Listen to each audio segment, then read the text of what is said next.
تحياتي جميعا. بدي أحكي عن نقطة كتير مهمة وكتير عم تتكرر مؤخرا لتبرير كتير من التصرفات أو كتير من المواقف اللي عم يتم اتخاذها تجاه طرف معين أو جهة معينة. موضوع دائما الأقلية والأكثرية بسوريا والاتهام المستمر لمجموعات الأقلية بسوريا. يعني بعتذر على هاي التوصيفات، لكن للأسف اضطرينا نوصل لهي المرحلة اليوم ونحكي بموضوع هذا أقلية وهذا أكثرية. موضوع اتهام الأقلية اليوم أو كثير من أبناء الأقليات اللي هي عم تنتقد الحكومة، عم تعارض سلطة الأمر الواقع الموجود اليوم بسوريا.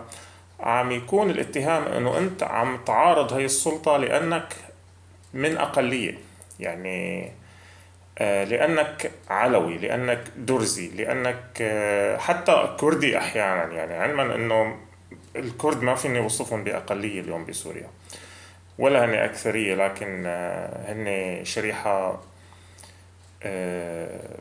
لا بأس فيها بسوريا يعني مقارنة بباقي الشرائح. مو هذا موضوعنا بكل الأحوال، لكن أنت عم تتهم أنه هذا الشخص فلان أو علتان عم يعارض سلطة الجولاني لأنه هو علوي، لأنه هو درزي، لأنه هو مسيحي، لأنه هو إسماعيلي، لأنه هو إلى آخره. هذا الاتهام باطل، يعني ما له أي أساس من الصحة. هذا الاتهام هو للهروب من أصل المشكلة إلى موضوع أقلية وأكثرية. إلا إذا أنت مصنف حالك أكثرية وأنت قمت بالثورة وأن بدك تحكم بس لأنك أكثرية، ساعتها بيكون هذا الاتهام مبرر بالنسبة لك، ساعتها أنت المدان وليس الطرف الآخر. موضوع الأكثرية والأقلية بسوريا موضوع شائك جدا، يعني ما بدنا نرجع لا لتاريخ ولا لأسباب ولا، لكن اليوم نحن أمام معضلة حقيقية، معضلة بفهم هذا الشخص اللي عم يقول لا لسلطة الأمر الواقع الموجودة اليوم بسوريا اللي هي سلطة الجولاني. لما أنا أو أي شخص بيطلع بينتقد بيقول ليش هيك، أو هذا فلان عمل هيك، أو هذه المجموعة أجرمت وعملت هيك، أو هذا الشخص اللي على رأس السلطة له تاريخ إجرامي حافل ما لازم ننساه بذريعة أنه خلص سوريا من نظام الأسد، علما أنه مو هو اللي خلص سوريا من نظام الأسد. خلونا نطلع بقى من هاي الكذبة الكبيرة. سقوط نظام الأسد كان نتيجة تفاهمات دولية وأقليمية بالدرجة الأولى، والجولاني ومن لف لفيفه ومن معه كان هو الوسيلة أو الأداة وليس الشخص المقرر بهذا الموضوع. نرجع لموضوع أقلية وأكثرية. موضوع أنه الأقلية خايفة من حكم الأكثرية كمان هذا شيء مرفوض وشيء سخيف بصراحة. لما بترجع بتعيد هاي العلكة من الصبح للمساء، إذا أنت فعلا عندك هاي الثقة الكبيرة بسلطتك وبحكمك وإنه ما في أقلية رح تأثر عليها، اترك هالأقلية تنتقد، شو مشكلتك معه؟ إذا فعلا أنت معتبر هي عم تنتقد لأنه أقلية، اترك أي شخص ينتقد سواء من الطرف الأغلبية أو طرف الأقلية. طالما أنت اليوم عم تقول وتحكي إنه نحن اليوم بنمثل غالبية الشعب السوري، ليش خايف لكن؟ ليش عندك هالخوف إذا شخص طلع وحكى وانتقد؟ ليش دائما وفورا التخوين جاهز والاتهامات جاهزة والعمالة جاهزة والتبعية جاهزة، كل هاي المصطلحات اللي عندك؟ مشكلة يا عزيزي اليوم هي مشكلة ايديولوجية أكثر معنا مشكلة أقلية وأكثرية. المشكلة فيك أنت، بتفكيرك أنت، لأنه أنت وبشكل أو بآخر السلطة اللي أنت عم تدافع عنها أو السلطة اللي بتدعي أنه عم تمثلك هي اللي عندها مشكلة مع الأقلية، وليس الأقلية عندها مشكلة مع الأكثرية. هي اللي عندها مشكلة أنه الأقلية تطالب بحكم تشاركي بسوريا، هي اللي عندها مشكلة أنه يكون في تعدد أحزاب بسوريا، هي اللي عندها مشكلة أنه يكون في ديمقراطية بسوريا. هاي السلطة عملت إعلان دستوري معيب جدا بحق بلد له تاريخه مثل سوريا، ما ذكرت كلمة ديمقراطية بكل الإعلان الدستوري أبدا. وهذا الشيء معيب، وهذا الشيء بيشرح كثير قصص، وهذا الشيء بيشير للنية الواضحة للاستفراد بالسلطة. راح تتفلسف طبعا وتحكي انه هذا الاعلان الدستوري هو لفترة معينة وبعدين راح يكون في غيره، ويا لطيف شو راح يكون في غيره، راح نصير ماليزيا يعني، مثل ما انتم بتحكوا. لا، هذا مو صحيح، هذا مو صحيح. موضوع انه هذا الاعلان الدستوري لفترة انتقالية فقط ما بيبرر الإقصاء الواضح بهذا الإعلان الدستوري لكتير شرائح. ما بيبرر أبدا تركيز كل السلطة بشخص واحد، حتى لو كان لفترة معينة مثل ما أنت عم تدعي، وهذا الشيء عار عن الصحة طبعا.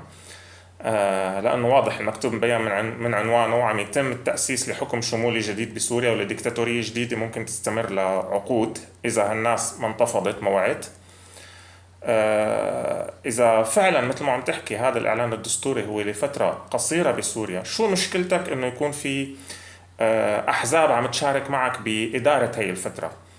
شو مشكلتك إذا كان في ممثلين لكل الأطراف عم يشاركوا معك بشكل فعلي طبعا، مو على الورق، مثل هند قبوات ومثل ما بعرف مين جبتون واجهات إنه شوفوا نحن جبنا ناس معنا بالحكومة من أطراف أخرى. شو مشكلتك؟ طالما أنت فعلا عندك هاي الثقة العظيمة بشعبيتك وبتمثيلك للشعب السوري مثل ما عم تحكي، ليش خايف؟ ليش خايف تشارك غيرك بصنع القرار؟ ليش خايف من إتاحة الفرصة على الأقل تعددية حزبية؟ رح ترجع تقول هاي فترة انتقالية وفترة حساسة. يا صديقي، هاي الفترة هي اللي بتحتاج تعددية حزبية، لأنه إذا ما كان في أحزاب عم تتابع وتنتقد وتراقب وتصوت، ما راح يكون في مسار سليم للعملية السياسية بسوريا، واللي انت وسلطتك اغتلتوها لهي العملية السياسية من اليوم الأول اللي صدر فيه الإعلان الدستوري بشكل عملي. طبعا هي مغتالة من زمان. فموضوع انه الأقليات خايفة منها، لا، انت اللي خايف من الأقليات، انت اللي خايف حتى من اللي من أبناء جلدتك أو من أبناء طائفتك اللي هن ضدك. أنت حتى هدول بتخاف منهم، أنت بتخاف من أي حدا ضدك، مو بس من الأقليات. أي حدا بيعارضك بسياساتك، بيعارضك بقراراتك، هذا بالنسبة لك عدو. واضح جدا السبب، عقلية دينية متزمتة مصرة تستمد شرعيتها من الدين، تحكم بغطاء الدين، تلعب على عواطف الناس ومشاعر الناس باسم الدين. طبيعي جدا ما تتوافق مع الديمقراطية، لأنه أساسا الديمقراطية بتقوم على الشرعية الشعبية، أما أنت سلطتك فهي قائمة على تفسير النصوص والشرعية الدينية والنصوص الدينية والقرآن والسنة وإلى آخره. معنا ضد طبعا هي النصوص، على الأقل احتراما للجانب الديني، لكن ضد أنه هاي النصوص تكون مصدر للتشريع بسوريا، لأنه هاي النصوص ما بتمثل كل السوريين. ثانيا، الديمقراطية أساسها هي تعدد الآراء، تعدد التفسيرات، تنوع التفسيرات، بينما التفسيرات الجاهزة والآراء الجاهزة هي اللي السلطة الحالية عم تمشي عليها. الديمقراطية بتقوم على مبدأ تداول السلطة، بينما واضح اليوم أنه السلطة ماشية بنموذج الحاكم المستمر، اللي ما بيخالف الشرع، اللي ما بيخالف الشرع الديني طبعا، واللي ما بيخالف أحمد الشرع كمان، يعني مشان ما تزعلوا. فموضوع أنه أنا الأقليات مستهدفتني وأقليات عم تحفر تحتي وما بعرف شو، لا يا صديقي، لا. كتير من أبناء هاي الأقليات دفعوا الثمن قبل ما تولد أنت. كتير من أبناء هاي الأقليات قضوا عشرات السنين بالسجون، مثلهم مثل أبناء الأكثرية، كانوا سوا وكانوا بصف واحد ضد نظام الأسد، بالوقت اللي كنت أنت عم تطلع في مسيرات تأييد وعم تدبك على الأول بتجديد البيعة للقائد المفدى، يعني ما بدنا نذكر بعض. فهي هي اسمها ازدواجية خطاب، هي اسمها تفريغ المفاهيم من محتواها. السلطة الحالية سلطة تسعى لتكون الحاكم المطلق بدون أي مشاركة، بدون أي استعانة بأي طرف آخر مهما كان هذا الطرف قريب أو بعيد. المهم أنه أي شخص يكون معي هو موافق على آرائي، موافق على تصرفاتي، موافق على أفعالي. وهذا الشيء ما راح يؤدي لأي نتيجة فعلا إلا الخراب، وإلا دولة شمولية جديدة بسوريا، دولة ديكتاتورية بدأت اليوم تظهر بشكل واضح مقدمات هي الدولة بسوريا.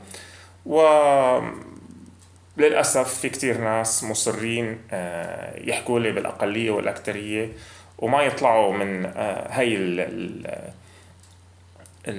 الفكرة الكريهة اللي تعششت بدماغهم، واللي طبعا نظام الأسد قضى عقود يعني يحفر براس الشعب هاي المفاهيم، والسني بده ياكل العلوي، والعلوي لازم يعمل ضد السنة. وما شاء الله الشعب مساهم بشكل كبير اليوم بترسيخ هاي المفاهيم حتى بعد ما سقط نظام الأسد، لكن بشكل عكسي.